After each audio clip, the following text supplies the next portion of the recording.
Each year, Microsoft Research hosts hundreds of influential speakers from around the world, including leading scientists, renowned experts in technology, book authors, and leading academics, and makes videos of these lectures freely available.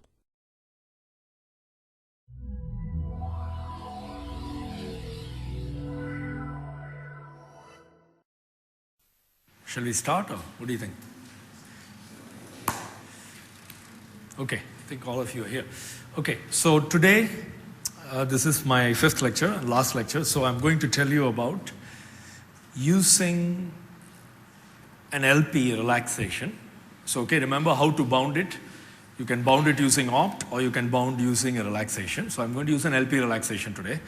But the very special thing about the set of LP relaxations I'm going to use today are that they are going to be interpreted as a metric.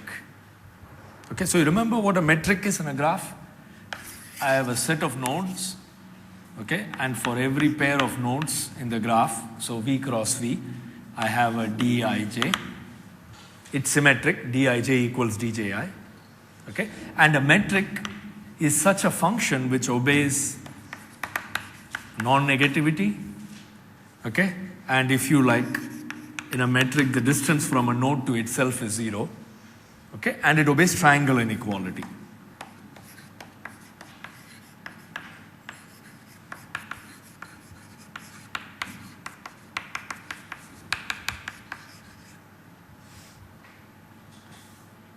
Okay, so that's what a metric is. You know, so distances in the Euclidean plane obey this relation. So it's a metric. And there are lots of other interesting metrics. In fact, metrics can be the basis of a whole class. Metric embedding is a very popular technique in approximation algorithms. But what do I mean when I say a metric LP relaxation? I want to write a linear program whose variables, right, obey this property. Okay, so let me just replace my x's, d's with some x's as variables. So I say a particular LP relaxation is like a metric relaxation if I have constraints like this on the LP variables x. Okay, so I'm just looking for a set of values on the complete graph such that I have triangle inequality. So you could ask yourself, why would someone do that? Where would this be useful? Okay, and it turns out this is very useful when we look at the class of cutting problems.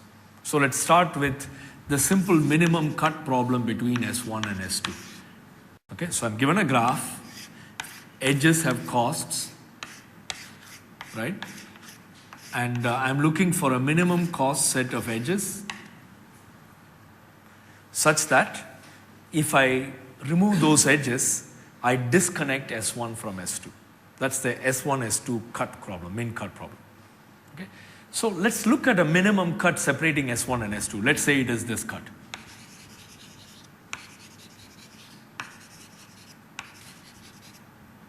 Okay, and I guess I need this.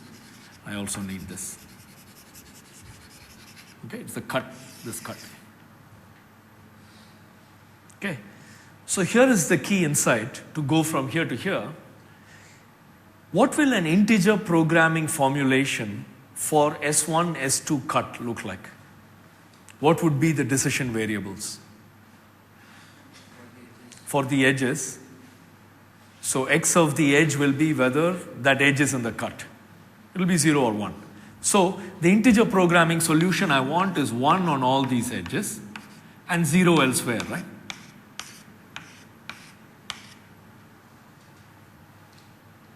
That's the IP solution I'm looking for. Okay? I claim that for any cut in any graph separating S1 and S2, where all these edges are value 1 and everything inside is value 0, these x values obey the metric constraint. Okay? Why is that? Well, there's only 3 kinds of triangles to check. There's a triangle that's entirely within one side, in which case all the 3 edges of the triangle are 0. or the triangle crosses this cut, in which case the triangle is sort of like that, in which case two of the edges are 1 and the other edges is 0. Now you can check in such a triangle, this inequality is always satisfied. Right? So a cut incidence vector obeys the metric condition. Yes? So if I forget about the fact that I want 0, 1 edges, 0, 1 variables, and I just say give me a metric, it's clearly a relaxation of that problem, right? Because the cut 0, 1 metric, the cut 0, 1 solution obeys the metric constraints. Now I say I don't care that it needs to be a cut, let it just be a metric on the edges. Okay? This is a feasible LP relaxation. Now what am I minimizing here? Let's write down what we are minimizing here. Minimize sum over all the edges ij, the cost of the edge times xij. Now there are some problems because this ij is over all pairs, whereas in your graph you only gave me some edges in the graph. Like for example, this edge is not there in the graph. What should I make its cost? 0. Because it's not there, I don't have to pay anything to cut it. So I'll just make the cost of these non-existing edges in the graph 0. So that's okay, then this is the cost of the cut. How do I insist in this linear program that S1 and S2 are separated? Because if I just ask for minimizing this, everybody will take value 0 and I'll get a 0 cost solution. So I need to still add one more constraint that says that S1 and S2 are separated by the cut. So again we go back to the 0, 1 assignment which forms a metric. What is the distance between S1 and S2 in the 0, 1 assignment? It's 1. Because no matter which path you take from S1 to S2, you will have to cross this cut. And that cut has edges of value 1. Okay, so let's just write that down. X of S1, S2 at least 1. Okay? This is the metric relaxation for ST cut. Okay? And I hope you're all convinced that it is a valid linear programming relaxation. Why? Again, just think of it. This is just like when we started the Steiner-Forest integer program. Suppose I gave you a 0, 1 solution to this problem. Okay? You have to argue for me that it is actually a S1, S2 cut. Okay? Suppose for the sake of contradiction, it is not an S1, S2 cut, the 0, 1 solution. What does that mean? There is a path connecting them that you haven't picked. So take that path. That path has all edges not in your solution. It has value 0. So that path gives you a path of cost distance 0 between S1 and S2. But this constraint says the distance has to be at least 1. Contradiction. Okay? So we have proved that this linear programming relaxation is actually a legitimate relaxation by arguing that if I insist that all these x's be 0 or 1, I actually get a feasible solution. Right? Can you get that door, please?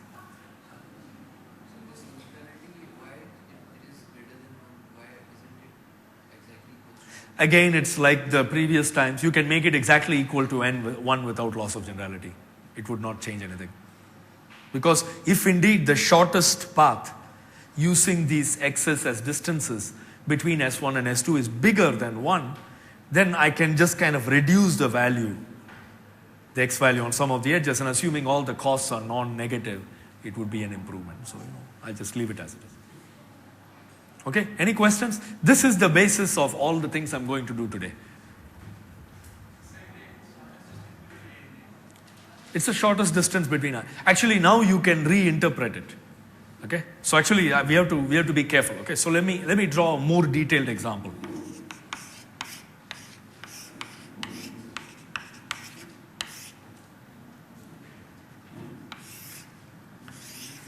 Okay, suppose I give you this very simple graph. Okay, these are the only edges with costs. Okay, and let's say the costs of the edges are 10, 10, 10, 100 and 100. Okay, what's the minimum cut in this graph? Right? It's clear. So the optimal integer solution will give these three edges value 1, this edge value 0, this edge value 0.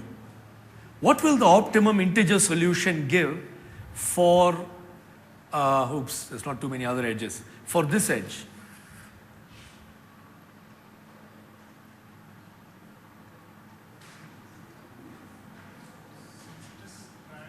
It has to obey triangle inequality. These edges are all 1. Okay? So, can it give this 0?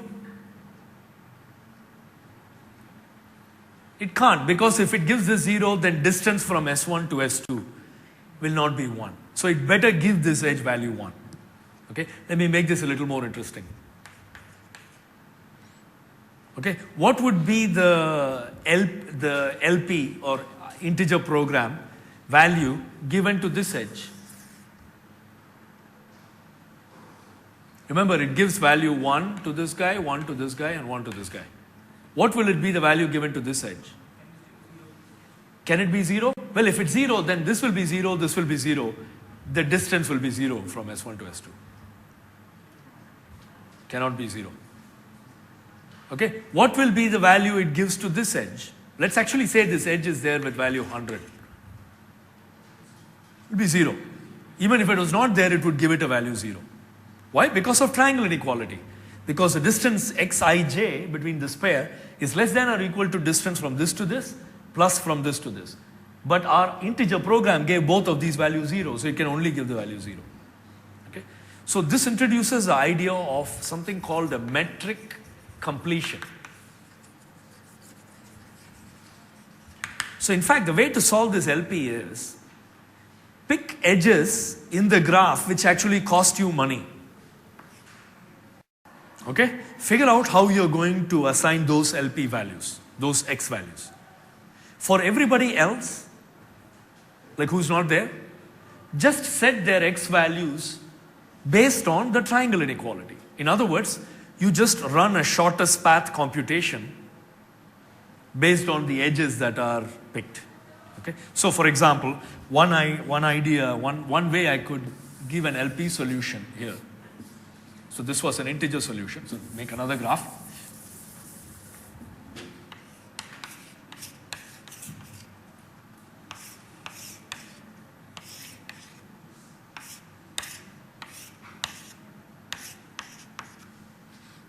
Okay. So let's say my LP value, I don't know what the costs are, I'm not going to bother, but these are all the edges which have positive costs in them. Okay, I'm not writing them down.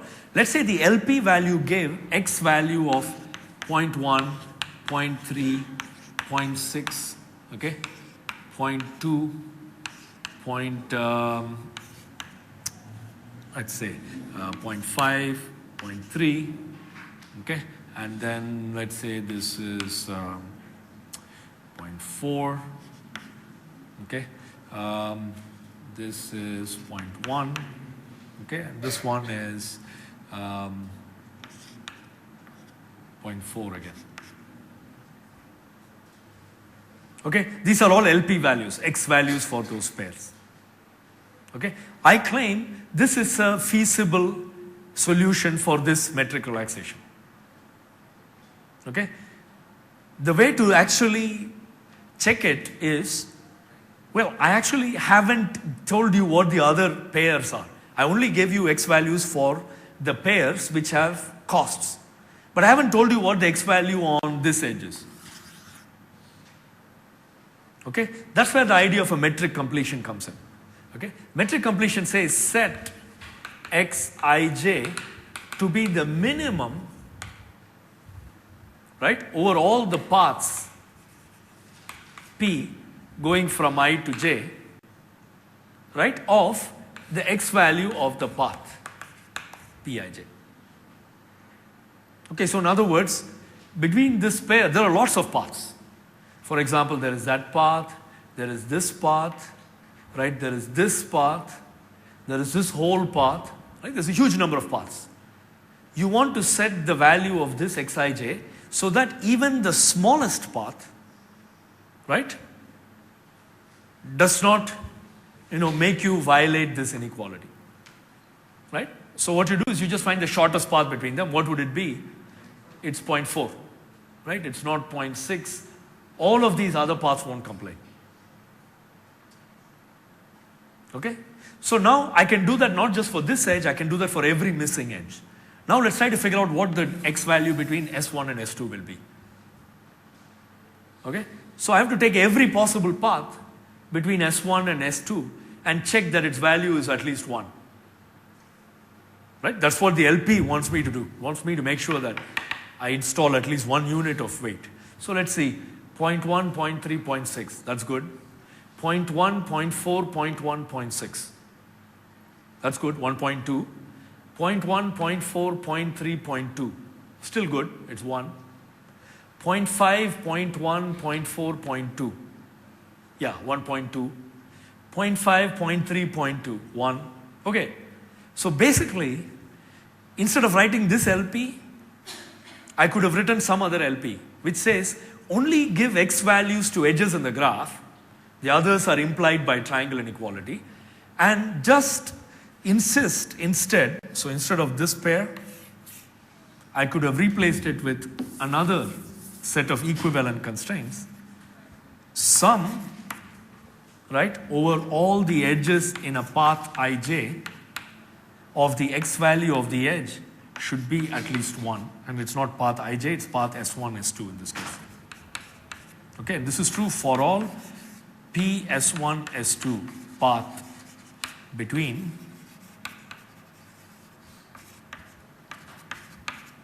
okay. So I'm saying for every path in the graph between S1 and S2, install x values on the edges so that the sum of the path values, the x values, is at least 1. That's exactly what this is. Okay? In fact, these two are equivalent.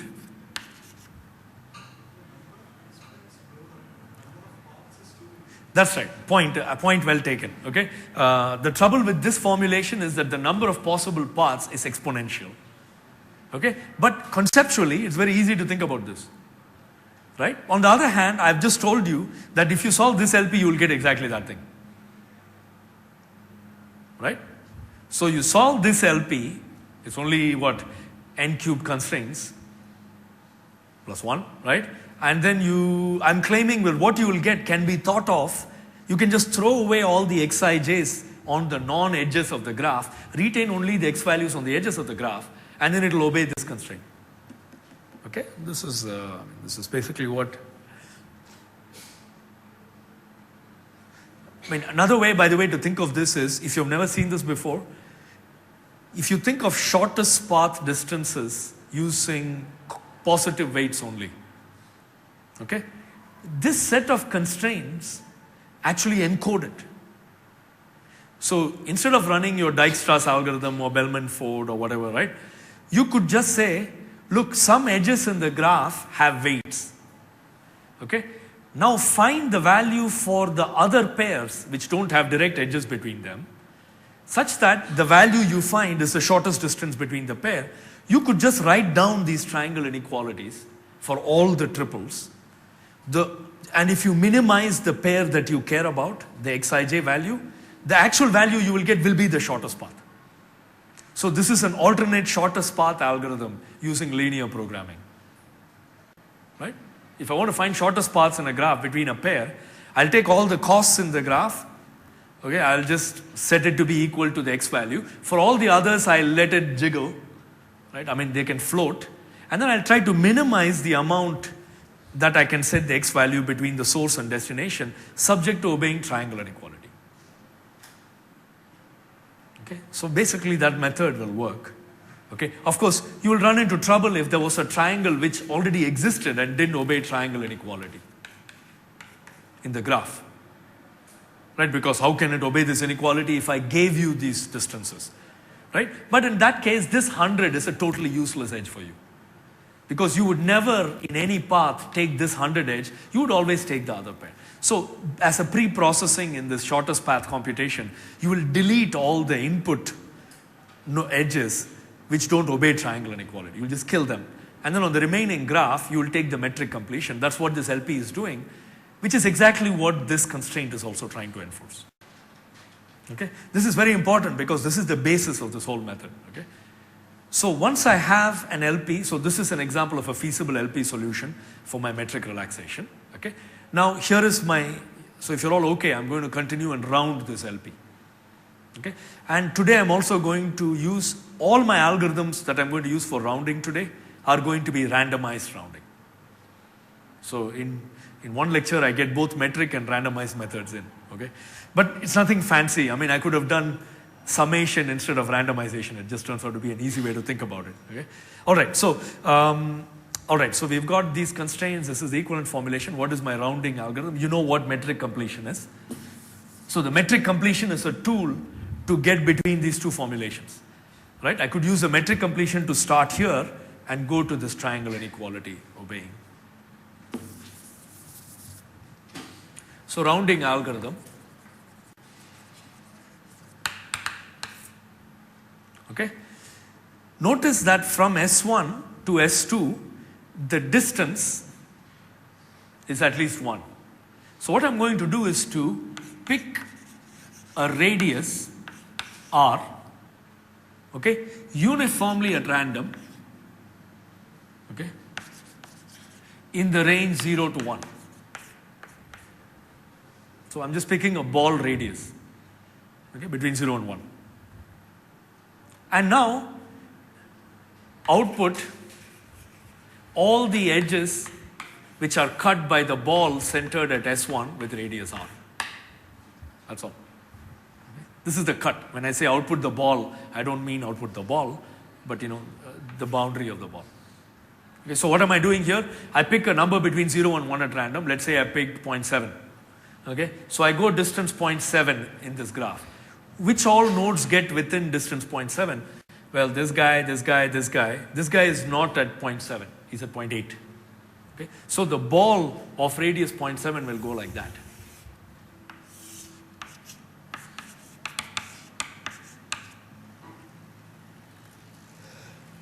Excuse me. Okay, so now I just cut all the edges which crossed that ball. Okay, and that's a cut. Why is it a cut? Because my LP made sure that within all the balls of distance up to 1, right, S2 is not there. So if I take any one of these cuts and I delete all the edges crossing it, it is a feasible solution. Okay, so this is where I'm using the metric property of the LP. It's clearly a cut. So that's all. So it's clearly feasible.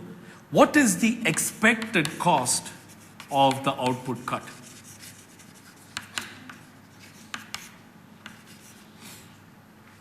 Well, what is getting cut are the edges in the graph. So it's just linearity of expectation. And if it gets cut, it pays CE. So it's just the probability that E is cut. Okay? What's the chance that an edge is going to occur in my ball as I uniformly pick the ball radius from 0 to 1?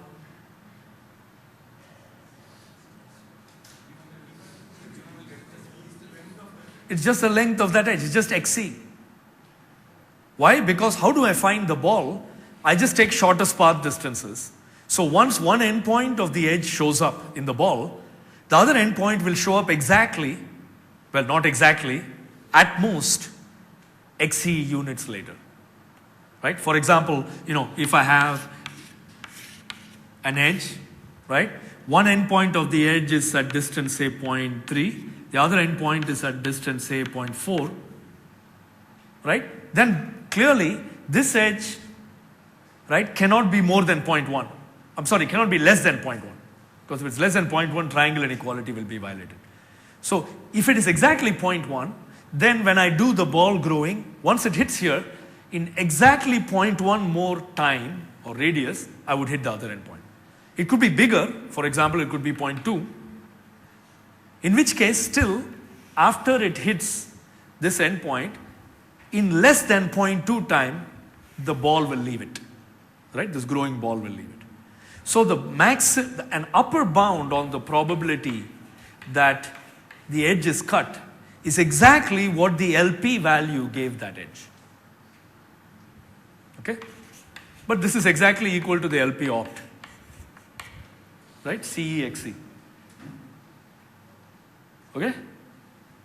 Therefore, I have given you a randomized algorithm where the expected output is at most opt, a lower bound on opt. Okay? Now clearly, as I grow this ball, the number of possible cuts that I'm thinking of is only n in number, because every node enters the ball at most once.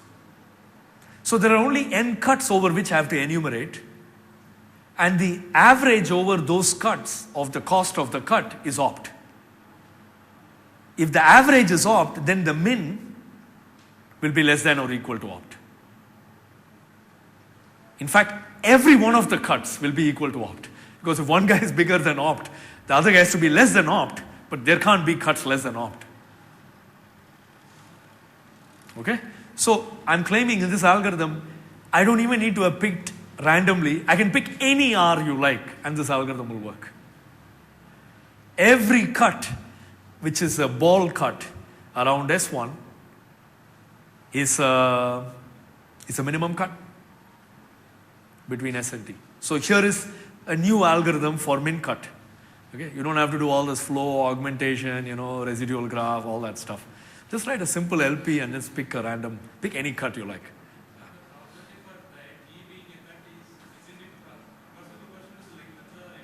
Why is it inversely proportional? Right. Is less than or equal to 0.2. Yes? Less than compared to the case when it was 0.19. So what is in the choice of R, which extends from 0 to 1, what is the interval, what is the size of the maximum interval in which an edge of value 0.2 can occur in the cut? 0.2. In general, if its value is XE, what is the length of the interval in which it can occur? At most XE. That's exactly the probability that it's cut. It means any value less than or equal to XE will do. Exactly. I'm just putting an upper bound on that probability that it's cut. You repeat the argument saying that being the probability, Yeah. any cut will be a minimum cut. Why is any cut a minimum cut? Okay? So this says that the average cut is a minimum cut. Okay? The expectation, right? And the expectation is just the sum of at most n different cuts. You see that? Because as I grow the ball, nodes come in. There are only n nodes to come in. N minus 2. Okay? Okay. So the average is nothing but the value of the cost of the cut multiplied by its width. So for example here, this cut with only S1 will go for 0.1. Then the second cut will come in, include this node for another 0.3. Then for another 0.1 it will go and it will include this guy. Right? You see what's going on, right? So I'll have about n different cuts. What is the expected cost of the cut? It's the width of that cut times the cost of that cut. The widths sum to 1. Right? The widths sum to 1. Therefore, suppose one of the cuts actually had cost less than the expectation. Then another cut will have to have cost greater than the expectation.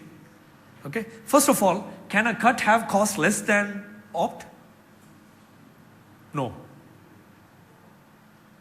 Why? Because opt is the minimum cut, right? So we know that no cut can have cost strictly less than opt. That means no cut can have cost strictly greater than opt 2, because the combination of the costs of these cuts, it's a convex combination, right? Cut 1 times width 1, cut 2 times width 2, and so on. The sum of the widths is 1. It's a convex combination. The convex combination of a bunch of costs is equal to opt. Everybody in the convex combination is at least opt, which implies everybody in the convex combination is also at most opt, which means everybody in the convex combination equals to opt. That's why every cut will work here. Yeah. That inequality is actually tight. That's right. This is the fractional opt. That's right.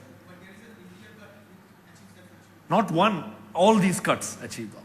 So in fact, this is a good point. Suppose in my LP solution I had XC to be 0.2, but the probability it's being cut is only 0.1. Then why did the LP give this guy value 0.2? Could have just given it value 0.1. Right? Because it's paying XC times CE in the objective function, but it's using it only for 0.1 distance in the ball. So, there's no reason why it would give it 0.2. That says that every edge in my LP optimal solution has the property that it appears in this ball exactly equal to XC. Right? So there's lots of nice properties in this LP. Right? Can't we use what? Deleted nodes. Sorry, say that again. Active edges, yeah, but we don't need all of that, right? Okay, so this is not, so actually, once you solve the LP, you will not have this case. So there's nothing to delete or decrease. I just made the argument that if you solve the LP optimally, then every edge will have XC value which is exactly equal to the difference in distance of its endpoints from S1. It's basically what I argued. If this is S1, the X value of this guy will exactly be equal to the distance of that endpoint from S1 minus the distance of this endpoint from S1. That's exactly going to be its XC value. If you install anything greater, I can reduce it. Sorry? Because exactly, that's what I mean. Triangle inequality will be satisfied for every edge like that. Okay, so we are good, right? Min cut, LP relaxation, metric relaxation. Now, what if I had more than one S1 and S2? Why is it called rounding? Because I'm randomly picking a cut. You'll see when I extend it, I can't actually get an exact algorithm. Okay, so you're right. I should not have called it rounding because, well, I guess you could call it rounding because you are taking fractional values and increasing it to 1. So what is this algorithm formally? Pick a random radius, pick all the edges in that are cut. Only those edges you round them up to 1. Every other edge you round them back to 0. It's a rounding algorithm for min cut. Okay? All right. Okay.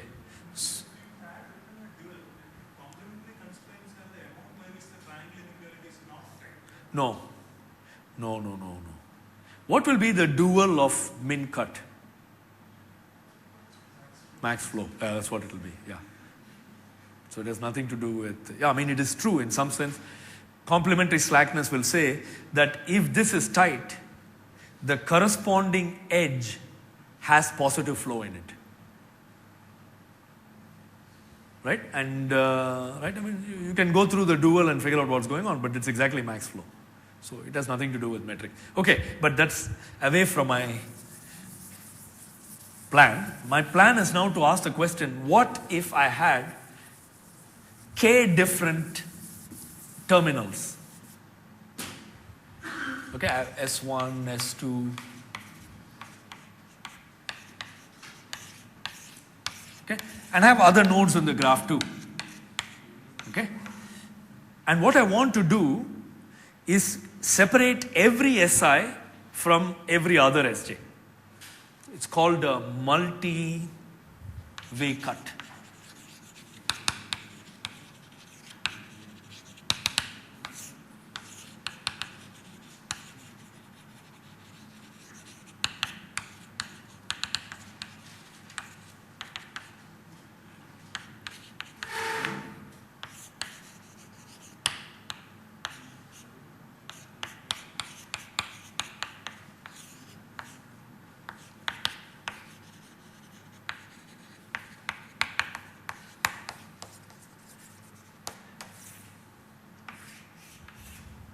Okay? Given terminals S1 through Sk, I want to find a subset of edges such that if I delete the edges from the graph, there is no Si Sj path for I not equal to j. Okay, so I'm basically disconnecting every SI from every other SJ.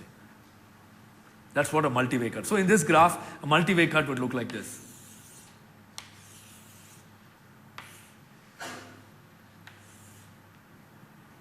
Okay, it's really a partition of the node set into k parts, and the amount of money you pay in the multi-way cut is all the edges that go across the partition, because you have to cut all of them, right? So every edge that goes across a partition has to be cut away. Not clear?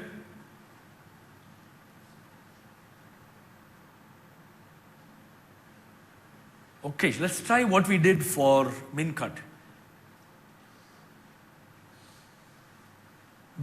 Does an integer solution obey triangle inequality?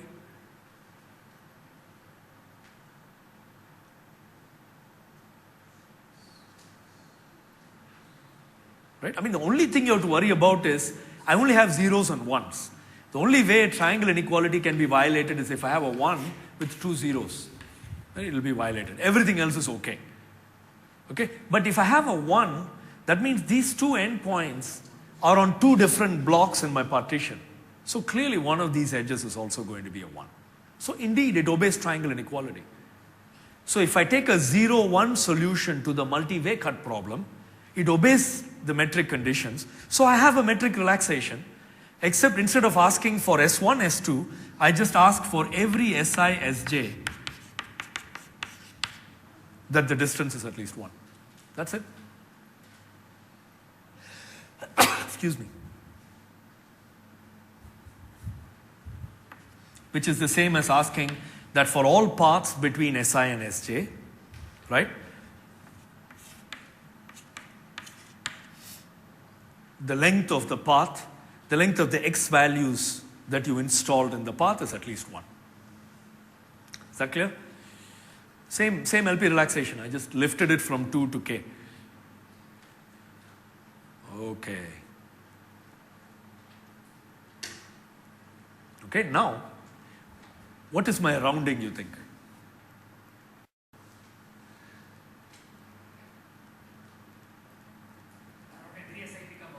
Pardon me? Around every SI, I pick up a ball. Okay, good. That actually makes sense because I need k balls, right? So around every SI, I pick up a ball. What should be the radius of that ball? Smallest distance between Si and Sj is 1. So should I pick a ball between 0 and 1 around every SI? Half. Why half? Right. So let's see what the problem is with picking a radius of something between 0 and 1. Say here's S1, here is S3. Okay. I pick this distance is 1. Okay. If I pick the smallest ball, if I pick a ball of radius between 0 and 1, let's say it's 0.7, right? I'll pick this ball. Right? Then, if I pick a ball of 0.7 around S3, I'll pick again some ball like that. Okay? So now if you look at an edge like that, what's the chance it might get cut? Well, it might get cut by S1 one time, might get cut by S2, might get cut by S3, S4.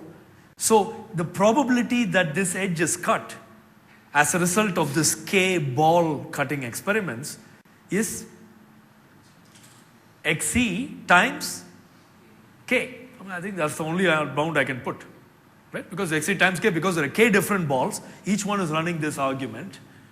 Okay, each guy has at most Xe, so it's k times, that's too big. Okay, so the whole point then is, for me to get a good bound here, I want to bound the probability that an edge is cut. So let's say I grow these balls not so big, but small enough so that the edge gets cut only by one of these balls. Then I'll be great, right? Because then, this term will kick in only for one of the balls. But how big can I make the ball so that these balls don't touch each other? And that's where the half comes. Why? Because I've installed enough distance so that between every Si, Sj, there is distance at least 1. So now, how big a ball can I grow around every SI so that the ball stay disjoint? It's half. Right? So that's where the half comes from. You have all these guys. You just try to grow a ball using this LP solution. Okay?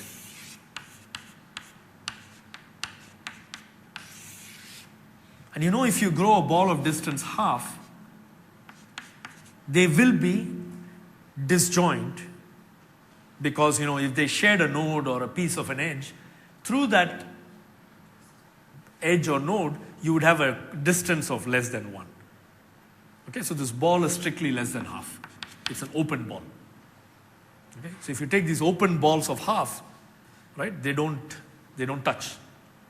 Great. So my rounding algorithm is pick an R uniformly at random from 0 to half. Okay, and instead of outputting a single ball, you output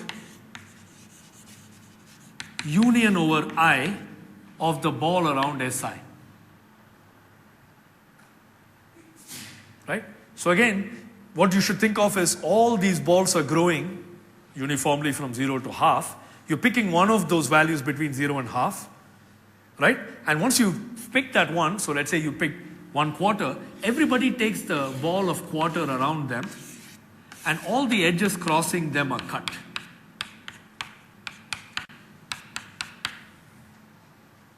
Okay? Why is that a feasible solution? Well, you've isolated yourself from every other SI, so clearly it's a feasible solution. What is the expected cost of the output cut? Same thing, linearity of expectation. What's the probability an edge is cut now?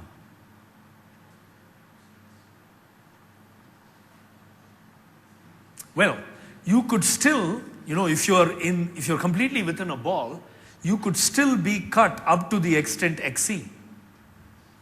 Right? But the ball itself is growing only for time half. Okay? So let's say your XC value is 0.1. Okay?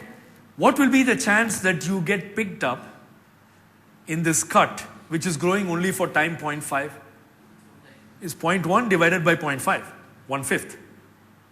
Okay? So the probability that an edge is cut now is no longer just XC, it's XC divided by half. Because in the experiment that's running for time half, you could be picked up for all of XC. So you are in, you know, that fraction. Right? So this is exactly 2 times LP opt. Okay, so we got ourselves a 2 approximation. Again, same argument, you know, pick the minimum cut, you know, as you grow this ball from 0 to half, pick the minimum cost cut, and the minimum will be less than or equal to the average. Right? And the average we have proven to be 2 times opt. 2 times not just opt, and LP opt. Okay, again, remember, these are all LP rounding algorithms. Right? And I'm bounding myself against the linear programming. So again, you know, if you think of that picture, here is opt, here is LP opt, and what I found is something within 2 times LP opt. So the integer multi-way cut is somewhere sandwiched between these two. Yeah. Can an edge be cut by 2 balls? It can. Okay, so let's think of an edge like this here. Right? But ask yourself, for what range of values of R going between 0 and half will this edge appear in the cut? Okay, so let me magnify. This is actually a good question. So I want to, okay, so let me just, so here's some pair of balls. Here's an edge that goes from here up till here. Okay? And these balls have radius half. Okay, let's say this edge has value, I don't know, like 0.3. Okay, of which 0.1 is here and 0.2 is here. Okay, when will this edge start entering the boundary of my cut? Exactly at time, let's say this distance is, this is 0.2, right? So this is 0.3, let's say. So when the ball becomes 0.3, it will cut this edge. Right? How long will the edge continue to appear in the cut? Well, when the ball becomes 0.4, right? The left side, the ball on this side contains this endpoint. The ball on this side will also enclose this endpoint on the other side. Okay? So at 0.4, both the ends will be engulfed. Okay, and the edge will continue to be cut. Okay, I'm just noticing all the events in this algorithm, right? And then at 0.5, I guess it still continues to be cut. So how long does it continue to be cut? 0.2. Okay? And this can never be greater than or equal to the length of the edge itself. In fact, we saved a little bit here. Instead of being cut for 0.3, this edge only got cut for the larger of the two pieces that occurred in one of the balls. Right? So in the course of running R from 0 to half, this edge is still cut at most XE divided by half the time, which is still legitimate.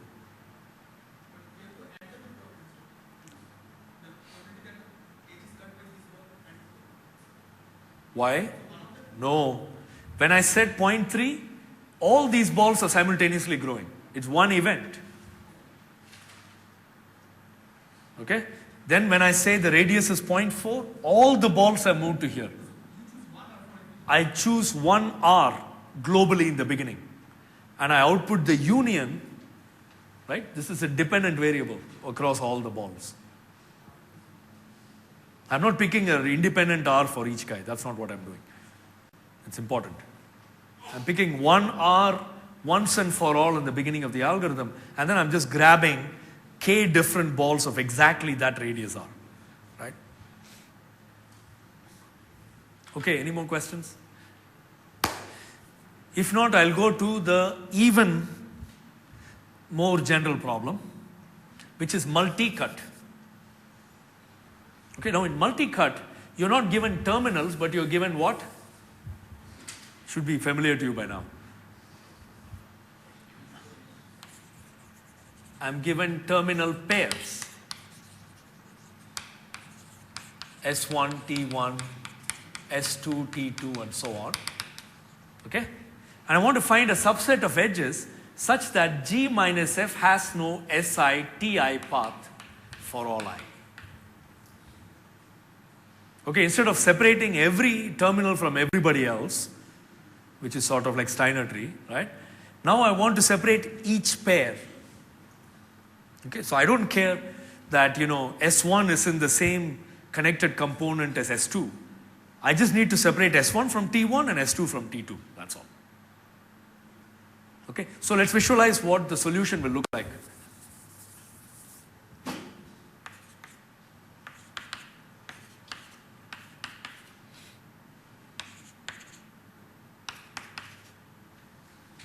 For example, a cut like this will do the job.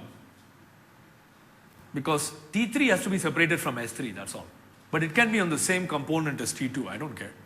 Similarly, S3 is separated from T3, T1 is separated from S1. Right? So this partition is a legitimate multi-way cut.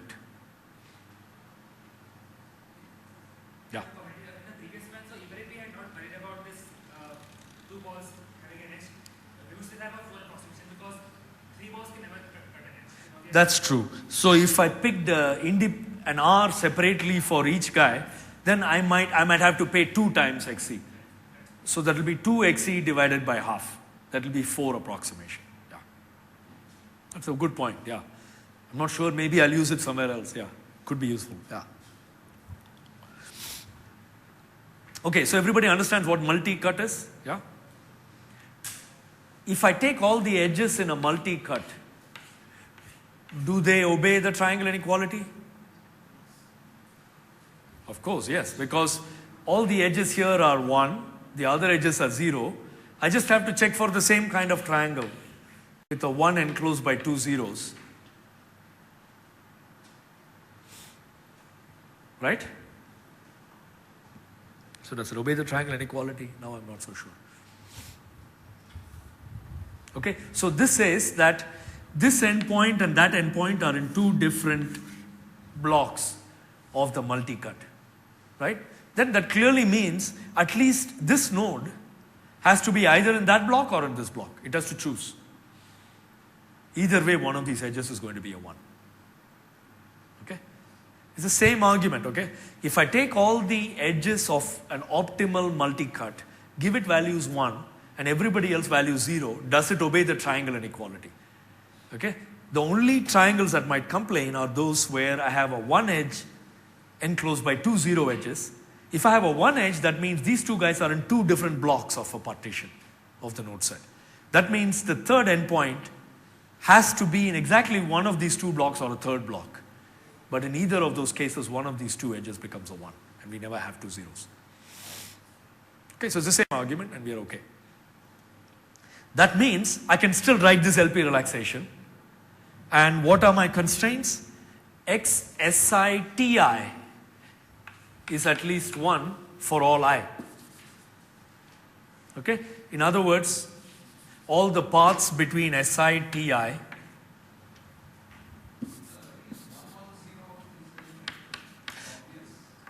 one one zero. Yeah? Is that okay, you're asking? Yeah, it obeys triangle inequality. It obeys triangle inequality because 1 is less than or equal to 1 plus 0. 0 is less than or equal to 1 plus 1. So that's okay.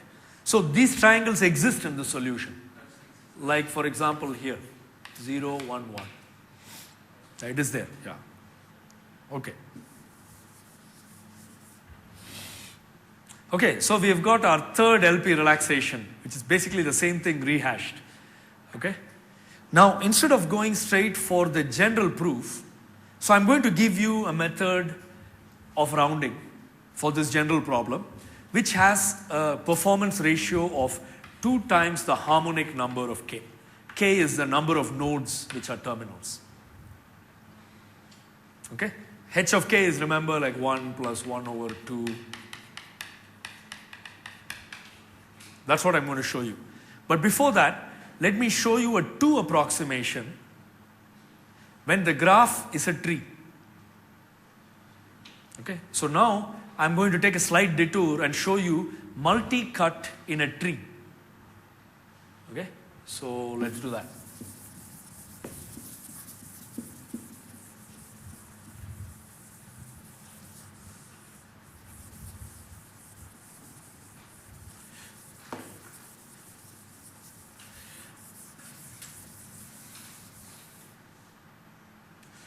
Okay, I think I don't need this either. No? So multi-cut in a tree, yeah. So right, so let's try to think of what the algorithms might do.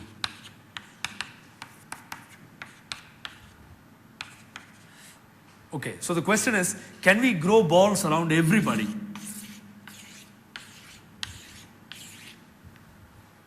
Okay, so we might try to use our idea from the 2 approximation and keep these balls disjoint.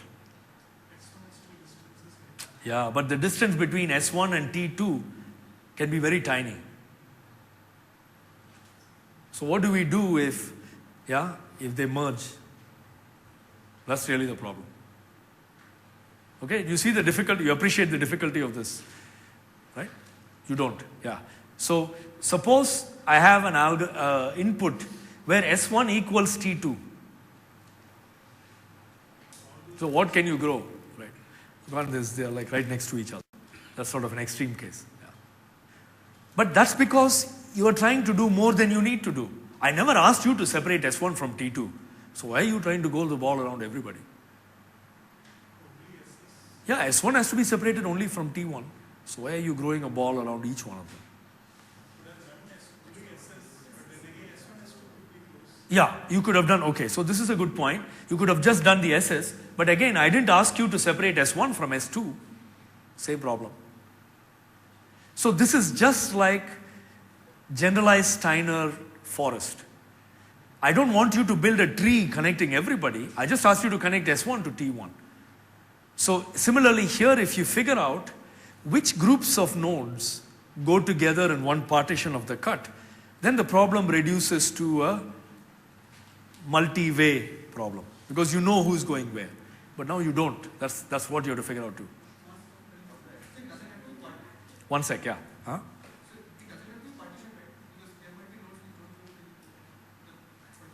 That's true, actually. This is also a good point. The solution to this may be, for example, this thing and that thing. Okay, and there may be a third part where there are some nodes which are in no partition.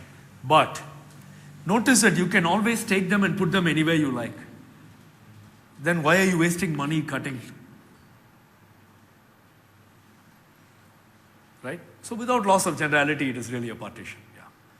Okay, it's all little things about the problem. Yeah? I don't understand. So, minus the problem, if we just grow ball on everybody, because the distance between SI and TI, so between S1 and T2 is anyway less than 1, right? The distance between S1 and T2, let's say, is less than 1, right? So what? So he'll grow, right? The problem is, I think, if you grow balls around S1 and S2, and you pick some radius, okay? They are pretty close, okay? They are very close to each other. If I grow a ball of some radius, then I can no longer bound how many times an edge is used. That's the problem. The same problem as before. Exactly.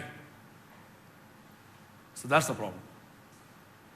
Right? I mean, it could be, the edge could be at a nicely orchestrated distance from everybody, that no matter which radius you pick, it will always be there.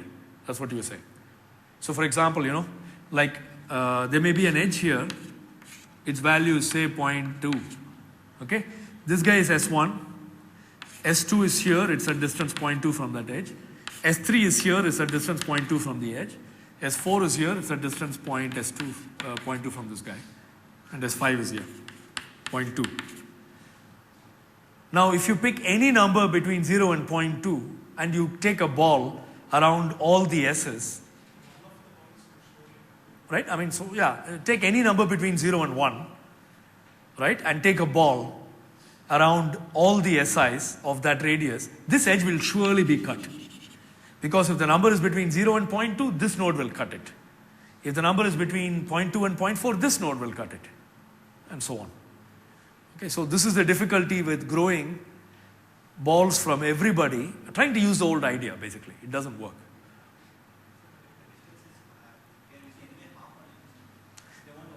It doesn't matter, I can change this for half. I can basically make the edge appear in all of the balls that I pick.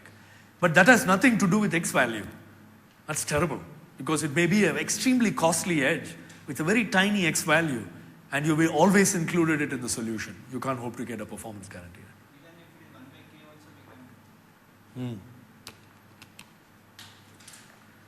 Okay, so let's try to tackle this problem in a tree, which will be kind of easy. Because you remember what happens in a tree. So there's S1, T1, S2, T2, and so on. Right? I've routed it arbitrarily. The only places where I have to install X values are on the edges of the tree. Because, like I said before, the rest of it follows by completion, metric completion, right? Okay, so I put some numbers on the tree. And I know that every path between S1 and T1, in a tree there's actually only one path between S1 and T1, right? The sum of the X values is at least 1. And I know that also of the S2, T2 path and the S3, T3 path. Okay, so I'm just installing lengths on the edges of a tree, and I'm guaranteed that for any SI-TI, the tree path has length at least 1. That's what my LP is. Okay, and I minimize CE/XC. Okay. Now, the tree itself comes to save me with this rounding method. Why? Because the balls around T1, S1, S2, S3, and so on, they're all highly coordinated. Like, when is the ball, how is the ball around S1 and S3 related? Well, when S1 grows enough to hit S3, their balls are exactly the same from then on. Because it's a tree. Right? So here is the idea. Root the tree at some arbitrary node. Pick a radius r uniformly at random, again between 0 and half. Okay? Now, starting from the root, right, make a ball of radius r. Okay, so maybe the ball of radius r is here. Then the next ball you make will be a ball at distance r plus half. The third cut you make will be at a distance r plus 1. The fourth cut you make will be at a distance r plus 3/2, and so on. Okay? So starting with the root, take all the cuts at distance r, r plus half, r plus 1, right? R plus 3/2, and so on. Multiples of half. Okay? So clearly, as I vary r from 0 to half, right, these cuts will basically sweep through the whole tree, right? Because r itself is going from 0 to half, right? And I'm eating up a space of half. But that means each of these cuts, which are exactly half away from each other, will also eat the next half. Okay? So as I go from 0 to half in the choice of r, I'm covering each edge of this tree exactly to an extent xe. Right? Just by construction, right? Because see when an edge will be cut in this process, well, exactly when it enters for some value of r, and it will stay as long as, r varies from that value to xe. So this cutting procedure is exactly like my second cutting procedure. Every edge is used with probability equal to xe divided by half. Yeah? So the probability that an edge is used in this cutting procedure is xe divided by half.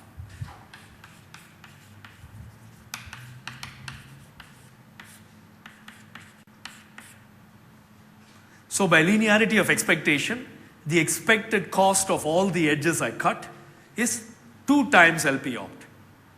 Right? I will. Okay, so let me just make sure you understand the procedure. Okay, the procedure is the following. You pick a random root, an arbitrary root, okay, after you solve the LP and the values are all in xe, and then you pick a random number between 0 and half. Now you cut all the edges which are exactly at a distance r away from the root, r plus half from the root, r plus 1 from the root, r plus 3/2 from the root, and so on. All multiples of half. Cut all of these edges. Okay? That's the algorithm. What's the probability that an edge will be cut by this procedure as r varies from 0 to half? R is going from 0 to half, but the edge itself, right, in this process can be cut for xe of the time, of the half time. So the chance that you will be cut is xe divided by half. The whole time, right, the whole range of r is half. The range, the measure for which you will be cut is xe. So xe over half is the probability you will be cut. The expected cost of the cut edges by linearity of expectation is CE times probability E is cut, which is at most, this is 2xe, right? So 2 times LP opt. Okay? So again, I've got a factor of 2. Why is it a feasible solution? Right, in that case, let's say you cut everything above it. Right? Don't worry about the boundary case. Okay? Don't worry about the boundary case too much. Okay? But first ask yourself, why is S1 and T1 separated by one of the cuts? Well, the distance from S1 to T1 is 1. Okay? So the distance from the LCA to the larger of them is at least a half. And somewhere in a range of half, I'm cutting. Right? That was my R variation.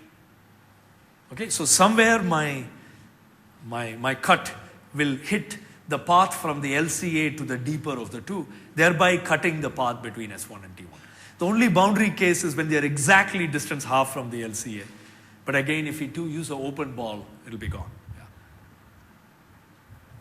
Okay, so I think let's not worry about that corner case. Both can be greater than half. Yeah, I'm just saying it's at least half. But that means I've identified a distance in the tree, right, along the root to leaf path of length at least half, and so I'm going to get it. I'm going to cut it. Okay, so this is a 2 approximation for multi-cut on a tree. Yeah. Is it? It is NP hard, indeed.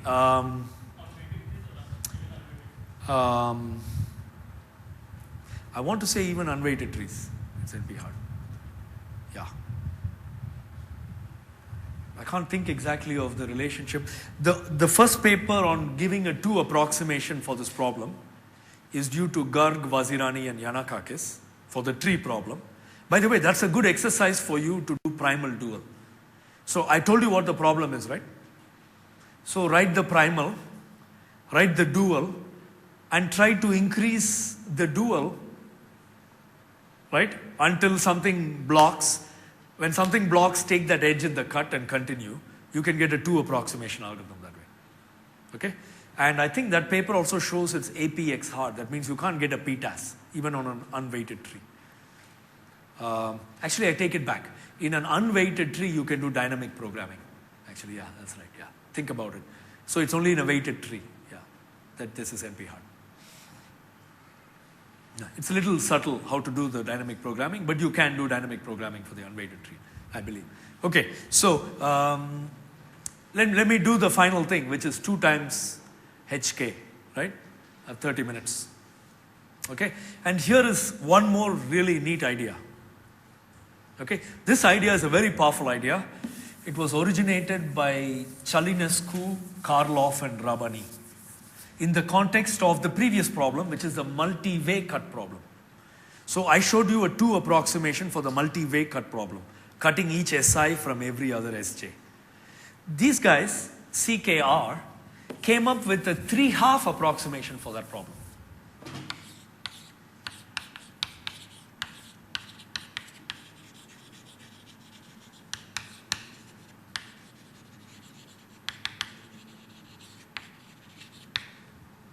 Okay? Now, yeah. Yeah, that's the only place I use tree property, is to make sure that the path, it gets cut. Yeah, that's all. Yeah. So in this one, so I don't understand this calculation. So what if we had both of them and it's at least half, then wouldn't they both get cut? If both of them are at least half, yes, both will get cut. So that they're both the same level. Why aren't they both the same level? So even if they are in the same level, right, the cut will get rid of this edge and this edge in the tree. Yeah. Pardon me? The labels. The levels are not. So, okay, let's make sure we understand this. If I cut here and I cut here, right, the components are this guy alone and that pair alone. Right, so the whole level doesn't stay connected because in the level I'm cutting across several subtrees. So all of those subtrees get chopped up. That's why we are using the fact it's a tree. Yeah. Whereas if it was a graph, unfortunately there may be an edge between these two guys. In which case, you know, S1 might actually have some other path to T1, which you haven't cut off.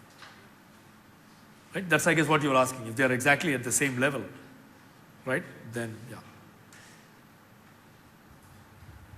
Okay, so the CKR trick for getting a 3/2 approximation can be applied to also get implies a 2HK for multi-cut. In fact, it's such an important trick that it was later on used by FRT, Fakran, Pol, Rao and Talwar, to show how if you give me any metric, I can replace it by a distribution over tree metrics so that every edge only gets blown up by a factor of Hn, log of n. Tree metric is a metric on a tree. So you give me a metric on a graph.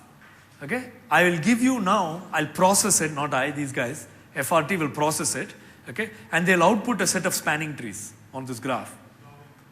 Not log n, a large number of n spanning trees. Right? And then it'll be a convex combination, a distribution. Now, when you want to figure out what the distance is between I and j, you will now consult the random spanning tree I gave you, and you look at the distance between the pair in the tree. And these guys are able to demonstrate a distribution over trees such that the distance in the tree is only log n times the distance in the metric. So this is like fantastic, right? Instead of storing all the n squared distances in a graph, you can just pick a random spanning tree from their distribution and use the distances there, and you will be off only by a log n factor. It's called probabilistic approximation of arbitrary metrics by tree metrics. Okay? So I don't know, if you're doing a Google search, you probably want probabilistic metric embeddings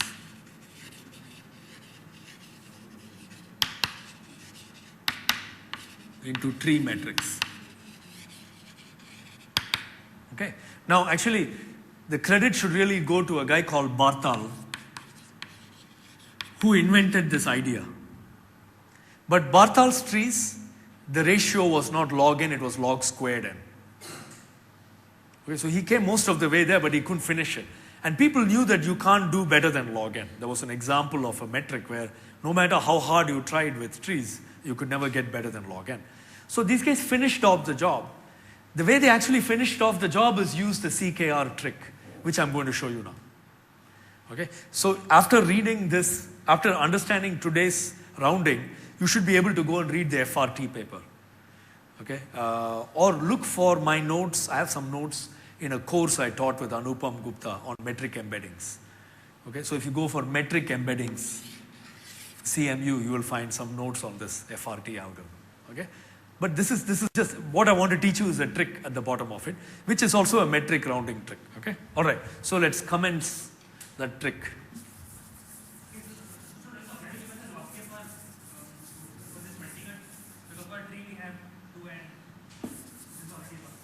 But by picking the edges to cut in a tree, you aren't telling me which edges to cut in the graph. So FRT is useful only for routing, not for cutting.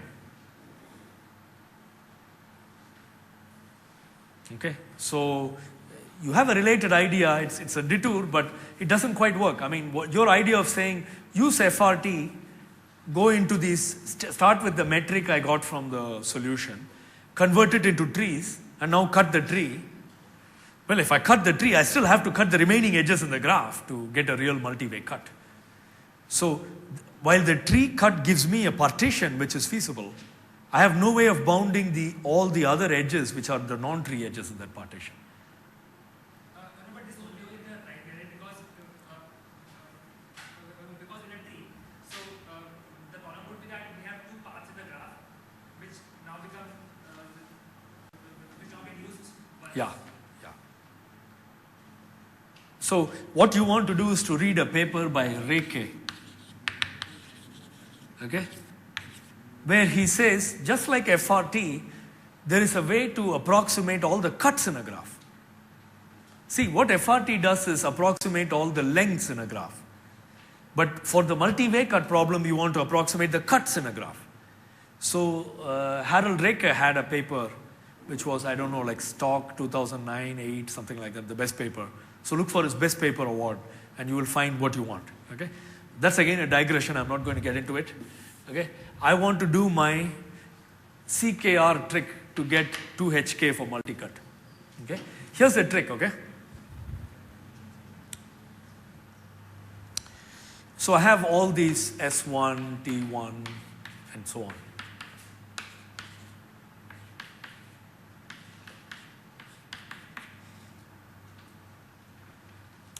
So first we have to find a way to cut so that it's feasible. Okay, and you guys had the right idea. You wanted to cut. You said, let's pick the SIs. Okay? every SI is at a distance 1 from its TI. So I should really be taking a ball, right, of radius about between 0 and 1 and cut it. If I do that around every SI, right, I would have separated it from its TI. Okay, so that's the right idea. So let's just do that. Okay, so the idea is take a ball of radius between 0 and 1, let's say, around each SI and cut it. But we ran into the problem, which is if S1 cuts this edge, S2 cuts this edge, S3 cuts this edge cuts too many times. So I just want to cut an edge only once. So here is their trick. They said, order the SIs. Let S1 go first. S1 will take its cut. All the edges which got cut by S1 belong only in that cut. It's over. Its time has come and gone. Okay? Now go to S2. S2 will now take its cut. Okay? If some edge was already cut by S1, it's gone. I mean, it's not there on the graph. Okay? So the two main ingredients of the CKR trick are order the cuts, order the SIs, and pick a R uniformly at random. Okay? So the algorithm itself is the following. This algorithm. Okay? Pick a random ordering permutation of S1 through Sk. This is where you're going to start cutting from. Okay? Pick R uniformly at random. I think I can even go 0 to 1. I might come back and say just half, but yeah. Well, let me make it safe. Let me just, half will only cost me a constant, but it may save me a lot of headache. Yeah. Let's say between 0 and half I'm going to cut. Okay? Now here is how I'm going to cut. I start, let's say the ordering is S1, S2, S3, S4 and so on. Okay? So I first take the ball. So Bi is the ball around Si of radius R. Okay? So B1 will be, let's say, this ball. This is B1. Okay, now S3, let's say this is S2.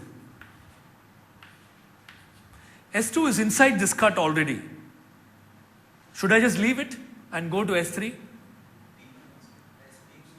There's a problem because T2 might be inside like here. Okay? Yeah?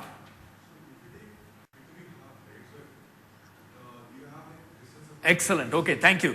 Yeah, so you actually pointed out why I needed to take half. If I only take a ball of radius half, right, and S2, right, came in, then clearly T2 is out because I'm only going to a value of half. So that's great. So that will help me. Okay, good. But no matter. I'm just going to go and cut. Okay, so I'm going to now go to S2, find a ball of radius R. Okay, now the ball of, so this set here, so what we notice, by the way, by this observation is everybody inside here is finished.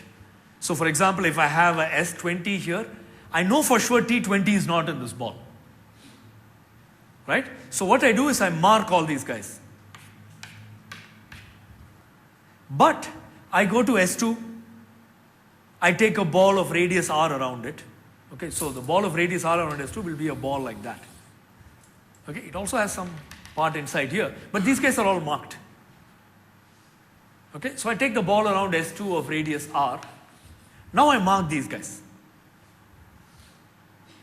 Okay, now this may sound strange because S2 is inside, it's already happy. Why bother with S2? Is what you might be asking yourself. But S2 is also doing its job. What is its job?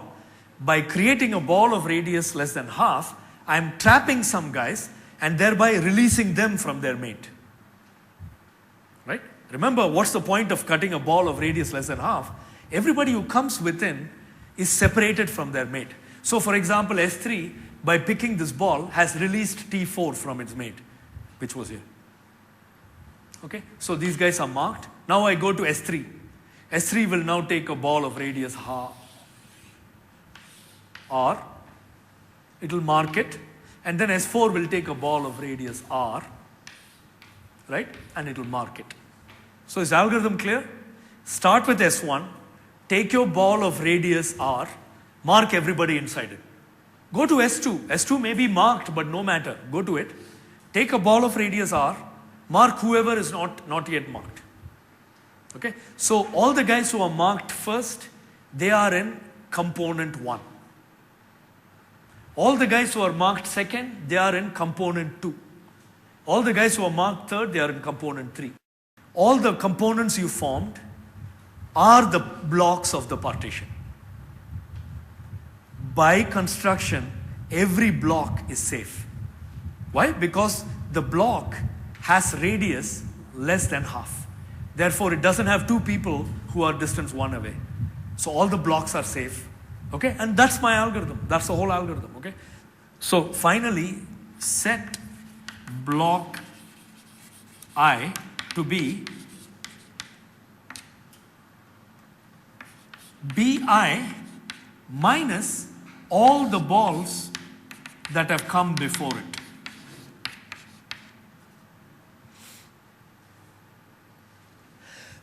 Excuse me, maybe I should tilde it. Right? Who goes into block I? Whoever is in your ball, around the ith guy, but you take away all the guys in that ball who have been assigned to earlier balls. Like for example here. Right? Who goes into ball 2?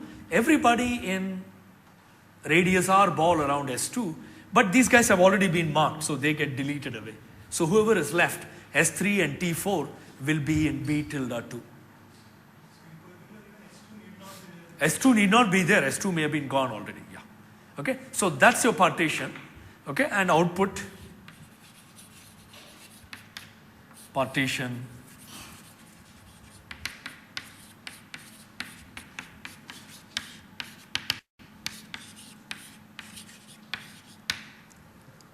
okay. So I think I've already convinced you by taking half that this partition is feasible.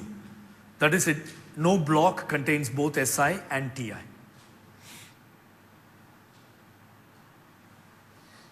Right? In fact, I've even shown you it's feasible in a, okay, that's actually how I've shown it to you. Okay, so let's not go further into that. Okay, so are you all convinced that if I can make the balls this way, right, I cannot mysteriously have, S17 and T17 within the same ball, within the same block. Why? Because suppose for a contradiction, one of these blocks contain both, then all these guys are distance within R less than half from some Si. So by triangle inequality, the distance between them is less than 1, contradiction to feasibility of LP. Okay? So my blocks are a feasible partition. Now comes the final question. What is the probability that an edge is cut?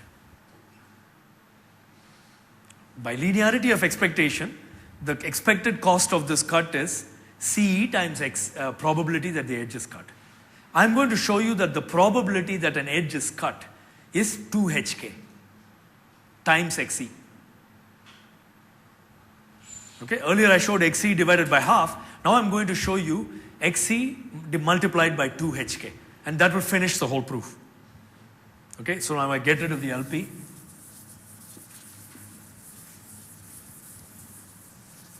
Okay, and I'll write my claim here.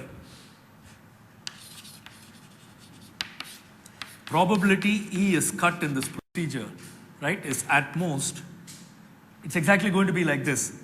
XE divided by half. You know where this term comes from, right? I'm picking this R uniformly at random between 0 and half. But this is going to get multiplied by a HK.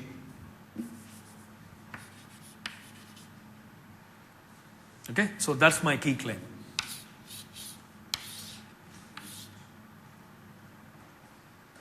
Okay, so now let's prove it. Okay, it's just the very last part now.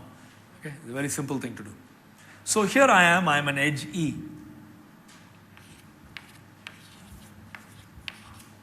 E equals UV in this graph, okay? And my X value is XE. Okay? So here again, I'm shifting my viewpoint, right? Instead of looking at the balls and the way they are going about cutting, I'm now going to the viewpoint of an edge and asking, which ball can possibly cut me and how? Okay? So now we have to think carefully, okay? You have value XE, okay? Let's think of one simple case where a ball might cut you. Well, here is U, here is V, okay? And you are at that magical distance from some S1, let's say. Okay, and S1 picked an R, right? Remember we picked a random R? That R just happened to cut you. Right? So what does that mean? That means your choice of R, right, as R was changing from S1, had to lie exactly between the distance between U to S1 and the distance from V to S1. It has to lie in this range. Right? If R, let's say U is the closer one to S1. So if R gets into U, but it's cut before you get out of U, that is, it's exactly in this distance range, you get cut. So this is an example of how you might get cut. This is the random R. This is the radius R. Yeah. I mean, so you should not think of growing. I'm just picking a number between 0 and half. So if that choice lies in this range, right? I'm just picking a number between 0 and half. If that choice happens to lie in this range, then S1 can cut me. Okay? Now this is bad, right? Because S1's probability of cutting me is XE divided by half. S2's probability of cutting me is XE divided by half. We are back to the old argument. It seems like I might have to pay K times.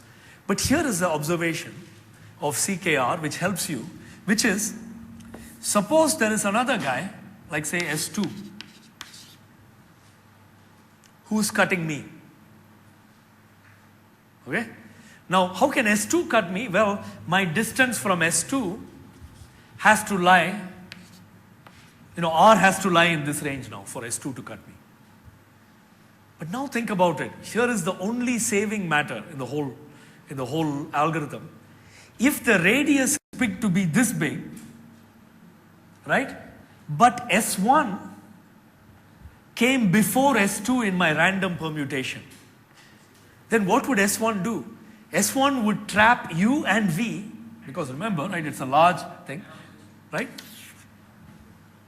Right? S1, if it came first, it will draw a ball of this radius, so it will draw this ball of this radius, right? It will mark U, it will mark V, and it will protect both of them, right? It's like a loving mother, right?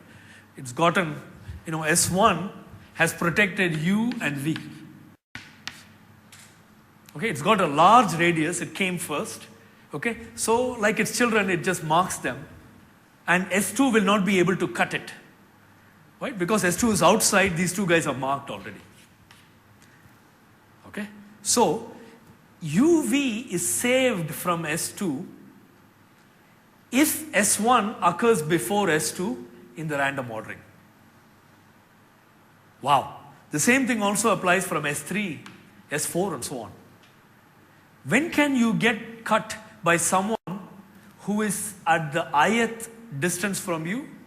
Well, if all the guys before you, right, weren't there to protect you, that means they all occurred after I in the random ordering. What's the chance of that? Only 1 over I. Okay, you see where the h of k comes from. Okay, the first guy gets to go with XE divided by half. The second guy gets to go with XE divided by half, but only if he is before that guy, multiplied by half.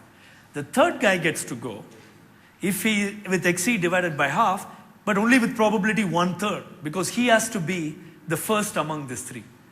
Sum everybody, you get HK, times XE divided by half. That's the whole algorithm. Okay? So, to make it formal, of course, right, you have to order SIs in increasing distance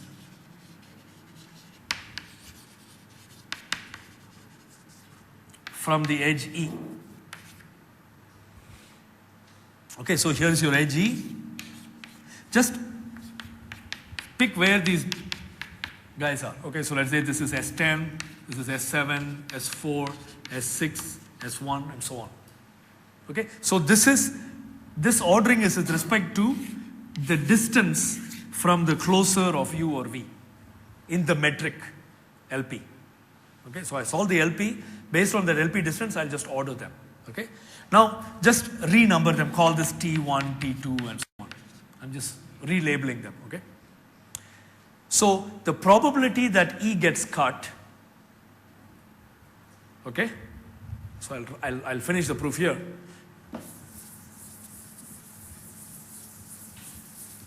The probability that E gets cut,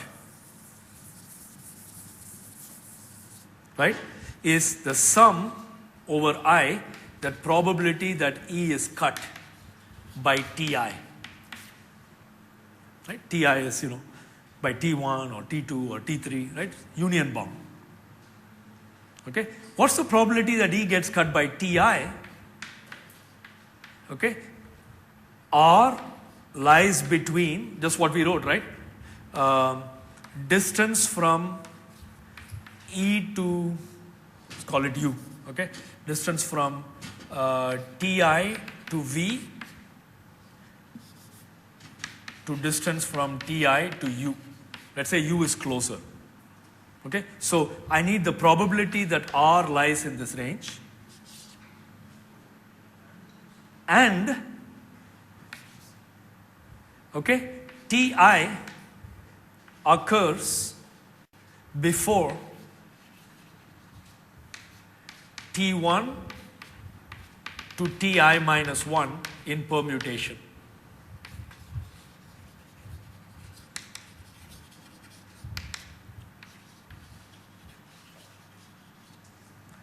I guess I shouldn't call it Ti because I'm using SI Ti, but you know what I mean, right? This is some terminal. Yeah, it's a bit too late now. Yeah, okay. All right, so when will I get cut by Ti? Well, first I have to be exactly at the right distance from Ti, so that, Ti just cuts me.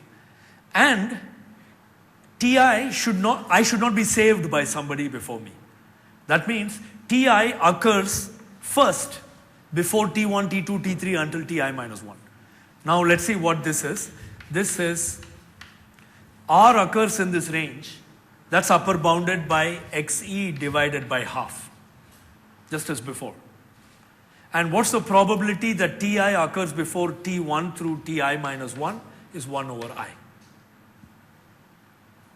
That's it. Yeah. Linear order of the TIs is based on the distance to U or to V. There might be Closest of them. To the closest of them. And here again, if suppose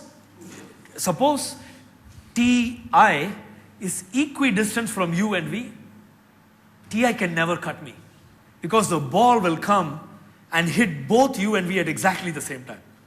So the worst thing happens when you are closest to one and the other guy is at a distance equal to the closest plus XE. Okay, so it's a good point. It's similar to one of the concerns that came up earlier when two balls were growing. There are some cases like, here is S, so Ti, okay, and here is some distance to U and here is some other distance to V. Okay, so let's say distance from Ti to U is 0.4, to V is 0.5, right? UV has to be at least 0.1, but it could be much bigger. It could be 0.3, right? But what is the chance that Ti cuts UV? It's upper bounded by 0.3 divided by R, 0.5, right? And of course, these guys should not be saved, right? We also have to make sure it's not saved, and the saving is the 1 over I part, right? The probability that you get to cut somebody is really this 1 over I. Okay, so that's it. This is equal to 2hk xe, and along with linearity of expectation, this finishes the proof that the expected cost of the cut is order log k times the LP opt. Okay, so expected cost of partition edges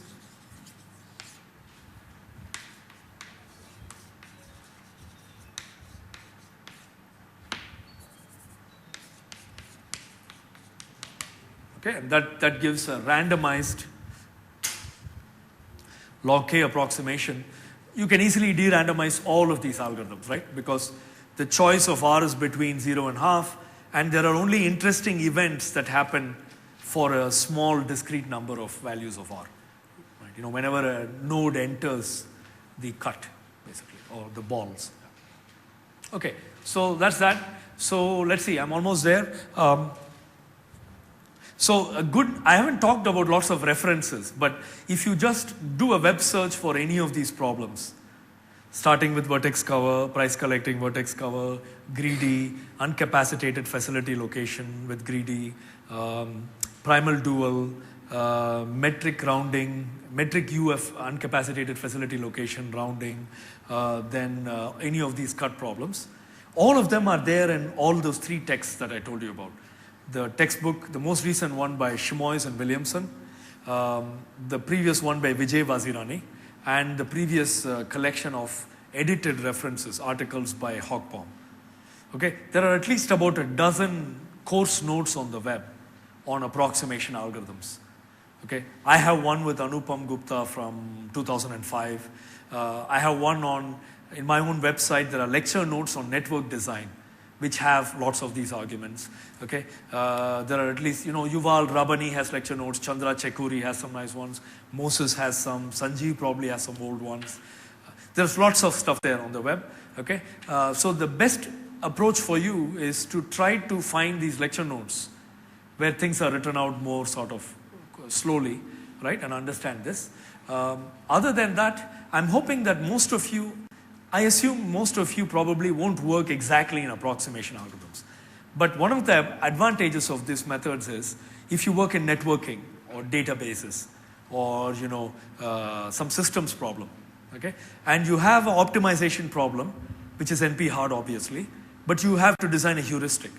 I'm hoping that one of these methods will allow you to prove a guarantee for one of the heuristics you come up with, and such a section in a paper that you submit to, Infocom or pods, right, will actually strengthen your paper a lot.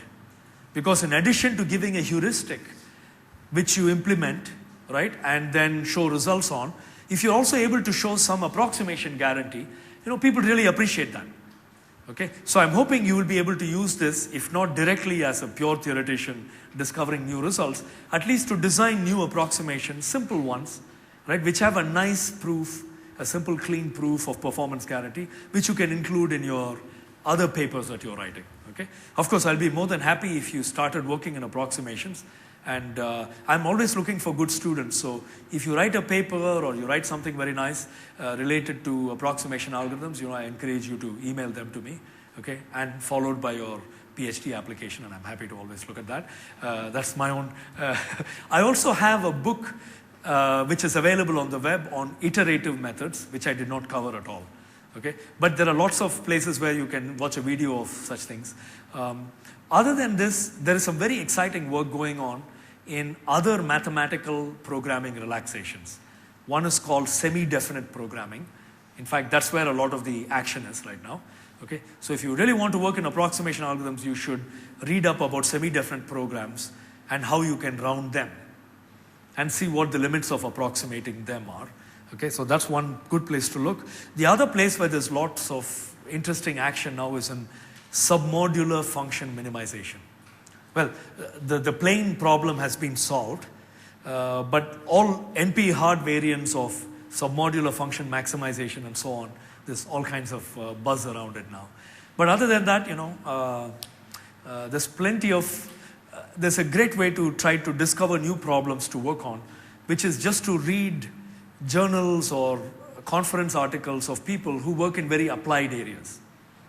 Like lots of my own papers have come from networking. Someone in networking will try to build a tree which has small delay and small degree. So from that I would extract a problem and I would solve it, approximately. Okay? So this is a good way that I found, at least for myself, to go about making a little cottage industry, because lots of people in networking and databases in every area have well-defined optimization problems, right? They neither have the tools nor the patience to sit and design an approximation algorithm.